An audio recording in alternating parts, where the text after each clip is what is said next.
and welcome to Climate Check with me, Mary Mwiikisa. Now, this is a show that focuses on enhancing dialogue around climate action. Today on the program, we're coming to you from Sandy's Creations Resort right here in Lusaka, and I'm sure you can appreciate nature, the greenery, the water, and just a serene environment on Climate Check. Now, to start our program, we'll be speaking about the Voices for Just Climate Action, the VCA project, and this is under HIVOS and a consortium of partners on this project. It is closing out, it's coming to an end. What are the lessons picked? What is the impact of this project on communities and climate action? We take a short break. Now, imagine if trees could provide Wi-Fi, just how many trees you would plant? Well, they provide oxygen. We definitely cannot do without it. Destruction of nature, such as forests, has led to irreversible climatic changes to our world. Join me as I talk to policy formulators, change makers, and climate change interest groups on Climate Check, weekly on this channel. Now, you are the solution to climate change.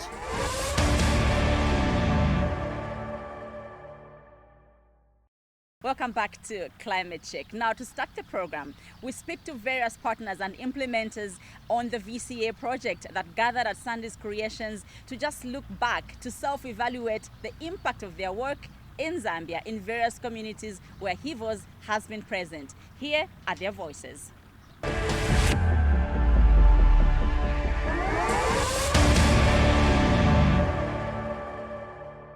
The focus of the VCA project in the last 5 years has been mainly around issues of water, issues of farming, climate smart agriculture, issues of health, how health is affected by climate change. We have also issues around the ecosystem on its own. So the VCA is an all-encompassing project. So it looks at livelihoods as well as the ecosystem. We know that you are closing this project. Let's look back on the 5 years. Are you satisfied? So when you look at the 5 years of the VCA project, that is starting from 2021 to now, I think the success have been tremendous. The VCA in its entirety in Zambia has been supporting 25 sub-grant partners. So the 25 sub-grant partners are doing various initiatives. And from the VCA and from HIVOS standpoint, we are looking at issues of health, issues of agriculture, climate smart agriculture, and issues of the general livelihoods. And I think from what we have seen so far on what has happened on the VCA from the HIVOS perspective, I think the achievements are tremendous because we're looking at issues of awareness, we are looking at issues of policy. We are happy that the climate change bill at least came into effect. Then we are also happy that now we are reviewing the plant breeders' rights, or these are being reviewed. So we are happy from the VCA standpoint in terms of policy, but as well as in terms of major livelihoods. We are seeing agroecology being promoted in the country, whereas of course there has been a shift of people using, there's been years of using chemical fertilizer, but now we are seeing a shift towards agroecological practices. And I think that is a major thrust for the VCA project. But also we have seen that among our partners that we have, there's a partner called the Zambia Civic Education Association has been implementing a health climate change project. So it has been reaching out to people in bus stations, rural I would say setups, clinics and all that, just to educate them about dangers of issues of climate change. But they do that in a very innovative way, where they set up desks, health desks. As people are coming for their BP checkups, pregnancy checkups, they are also integrating issues of climate change. So beyond the 5 years that the VC has been operating, I think most of the projects, in fact I would say all the projects, will still go beyond the VCA project. All the projects had a sustainability plan aside out of the VCA. So as the project ends, the VCA ends, projects will still continue running, but also make it a point that even if the VCA is ending, we still continue the partnerships with the sub-grant partners. Partnerships do not end. Partnerships have been created for some time, and this is a co-creating process that we always advise at HIVOS. Let's talk about knowledge management, especially for the communities where some of these projects are being implemented. Have you observed any mindset change on how they are now making their choices around the way they live? Yes, so there has been a lot of positives that we have recorded in terms of mindset change. There has been a reduction, for instance, in terms of cutting down of trees. In Rufunsa, in Rufunsa, we had a project looking at cook stoves where twigs are being used to do their cooking. And most of these community members have adopted that particular kind of approach in terms of using twigs for their cooking. Unlike cutting the whole tree, they now use twigs. But also in terms of agriculture, we have seen a shift from use of chemical fertilizer to at least the use of bokash, manure, different kinds of manure that they are using to grow their vegetables and also maize. And also there has been a change in terms of nutrition. So unlike in the past where you would only grow a monocrop, but now farmers are integrating their agriculture, where they plant maize, they plant pumpkin leaves, they plant beans. So you find that even the nutrition levels are also changing at household level. So in terms of VCA, yes, the project is coming to an end. Our donor, we are thankful to the Dutch ministry, the Ministry of Foreign Affairs of the Netherlands, for providing this support. As the funding ends, we of course look to other donors to basically also help out in advancing the results or the achievements that have been achieved on the VCA project.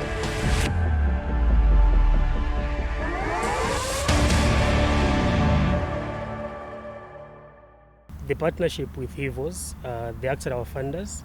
They have been funding the project called VCA, which is the Voices for Just Climate Action, which we're implementing in Chongo and Rufunsa district. So for the past 5 years, actually, HIVOS has been funding CSPR to do these initiatives in Chongo and Rufunsa. So the project that we've been implementing in this district, it's called Advocates for Diverse and Climate Resilient Food System in Zambia.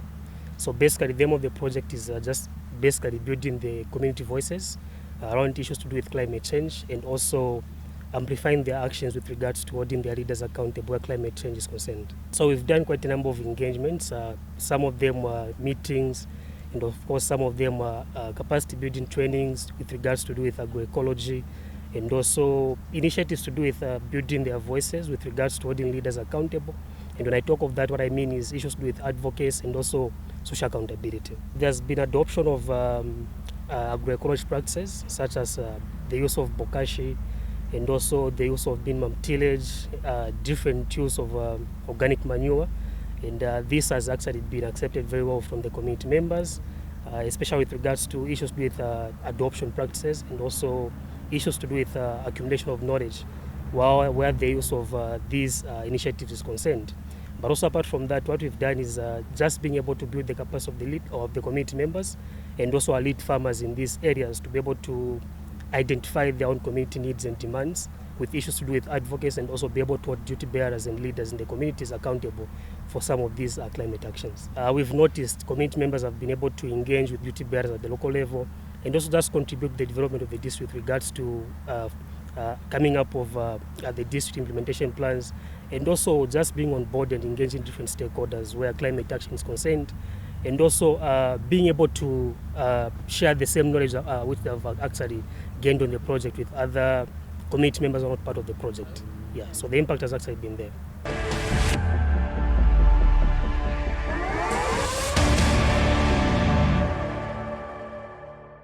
Essentially, I'm part of a group of artists who are developing a network and movement of artists on climate change. So the kind of art I do personally is comic art and painting. So what essentially HIVOS has done is support network building of artists around the issue of climate change. As you would know, climate change is a global existential crisis, and there is great need for as many people as possible to know how these climate change effects having an impact on our livelihoods as people across the globe. And what this support does is that it helps the artists get involved, because artists simplify complex issues, and climate change is often technical, it's scientific, etc. But the artist brings it down to the level of every common man out there, and then through art people can understand and appreciate it, which is important for as many people as possible to understand what is climate change. And the artists in this network have developed music, they've developed paintings, they've developed comic books, they've done quite a huge amount of work, which also has been life-changing for them, because initially they were not involved in thinking around this particular issue.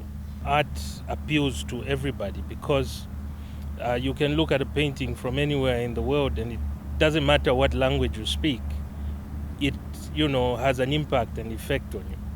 And I believe very strongly that there is need for the Zambian voice through art to speak on this issue, because there's very little involvement of artists in this area, and this particular project makes this possible. So we have inclusion of Zambian artistic expression on this very significant issue on climate change, and these artistic works can be appreciated anywhere in the world. So it's very important, and I think there's been a very, very good and overwhelming response to this. On many occasions, I'm sure you've heard Moses Sakala, the musician. He's part of the network. He's done an original song called Kowela. He's done it on stage. He performed this at the last Nchwala ceremony. Yes, and at the World Environment Day, yeah. So in front of, I would say millions of people, because it was also on social media, etc. And you can see the effect and impact of artistic involvement in this issue, because artistic expression will reach as many people as possible. We also have a lot of young artists, and so it's been an intergenerational, multidisciplinary approach. I think the impact of our work is that it creates awareness, and awareness is an important ingredient in social change. So when people become aware of their situation and what's happening in their environment, it's also possible for them to contribute to the efforts of the government to mitigate and adapt to this crisis. It's important for every Zambian citizen to be aware of climate change, because it affects everybody. And if we become aware, we are able also to understand how we can adapt and then mitigate this crisis, and then also change behavior to contribute to positive social change that will improve the environment and protect biodiversity.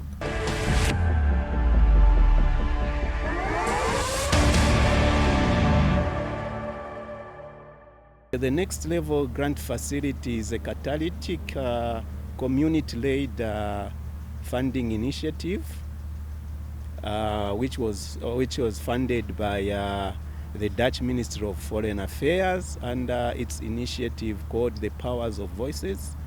Yeah, so under that, so the next level grant facility was born. Yeah, and when you look at the alliance members, we have EVOS under VCA, we have WWF under VCA, we have South-North under VCA, we have Akina Mamawa Africa under VCA, and we have People's Process on Housing and Poverty in Zambia, which is PPHPZ, and PPHPZ being the funds manager, so we manage this grant facility. What kind of projects do you fund? Okay, so the projects that we fund should fall under the VCA thematic areas, which is food systems, and which is food systems, water and sanitation, health, we have gender. We have had overwhelming responses. Maybe just to take you back briefly, what led to the formation, to coming up with this initiative? Actually, we saw that less than 10% of the climate finance was reaching the people that deserve that funding. Then when you look at the community led adaptation knowledge was being ignored. Because of the top-down approach, where people think on behalf of the community. So that's how this initiative was brought about, so that we can reach the unreachable, which are we call the hard to reach, which are those informal groups, the youths, the women's, that cannot access the formal grants. Under the next level grant facilities, we secured 318,000 euros which translates into 8.5 million kwacha for the grantees. And we made about 2 calls, which was the first call, which was in September. The second call was in April 2025, and we received about more than 1,000 applications, which proves that the community are ready to lead.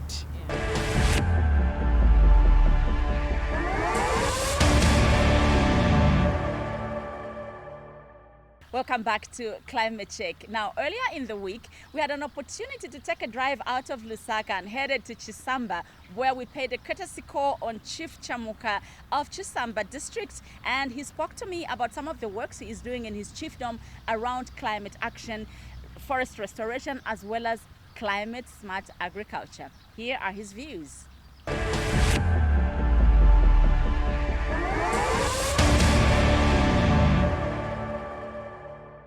The first thing we are doing is to educate our people so that they understand the importance of keeping trees.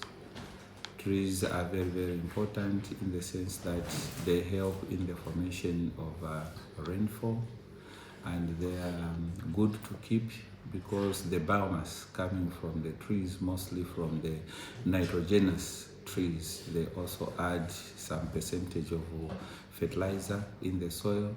We make our people understand this. We also make our people understand that soil can be kept or prevented from moved away from one point to the other through soil erosion by ensuring that we have the trees with their roots, holding the soils together. This is very, very important for us.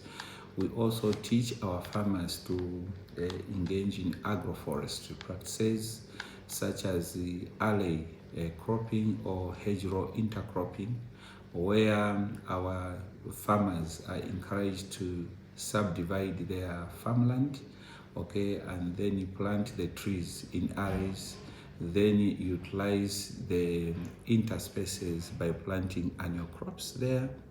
Then we are encouraging our people to adopt the use of twigs from the trees so that these twigs can be used to cook, using the energy-saving stoves, which we actually build in the kitchens or just buy.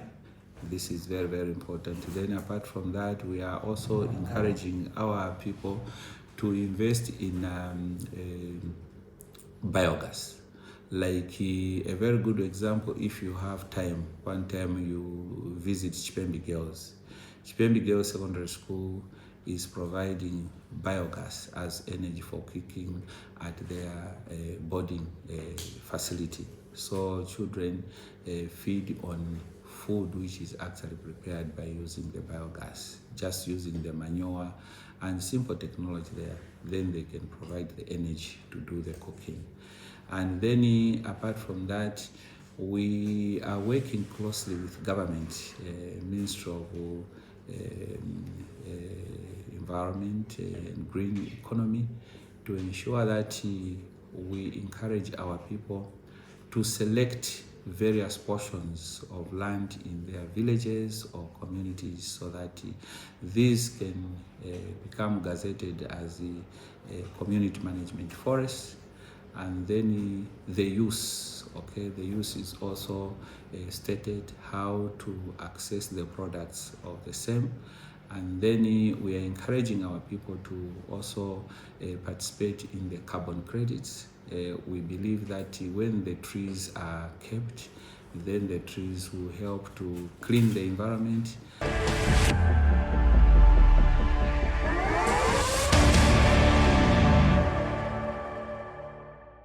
You are on Climate Check, and let's now appreciate and assess the knowledge about climate change from school-going children. Our staffer Dominic Davis Chifumbe took our cameras to an event where the children were very vocal about climate change. They actually know something. Take a look.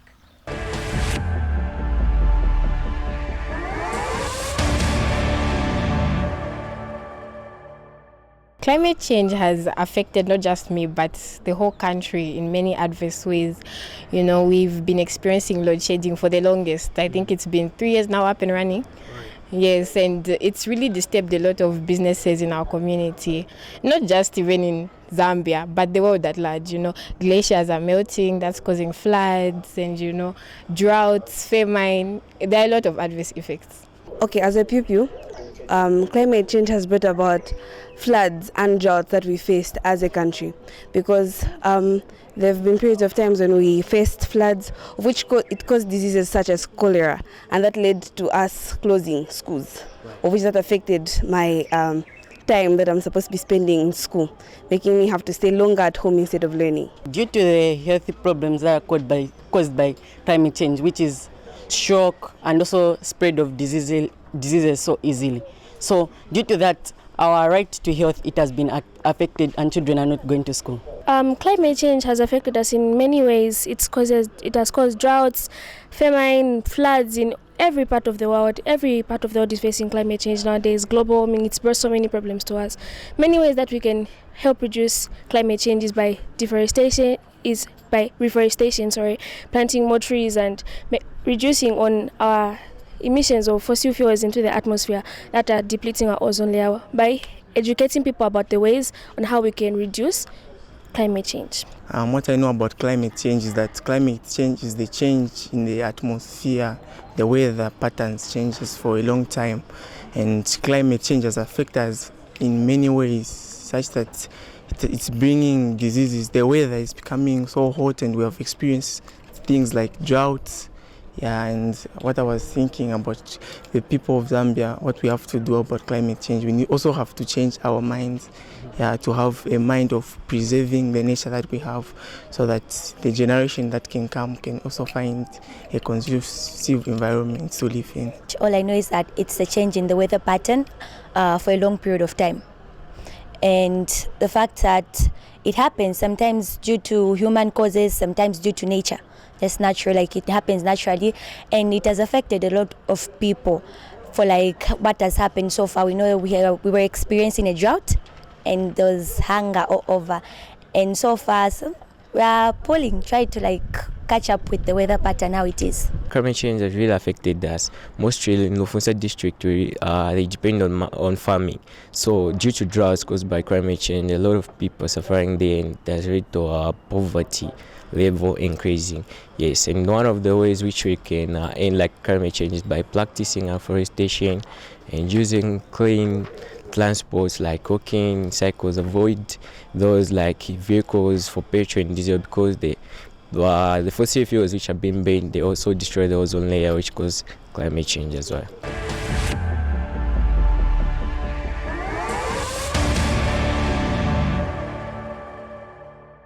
We have come to the end of Climate Check for this week. Join me next week, same time, same channel. You and I have a responsibility to create climate action in our communities. My name is Mary Mwiikisa. Goodbye.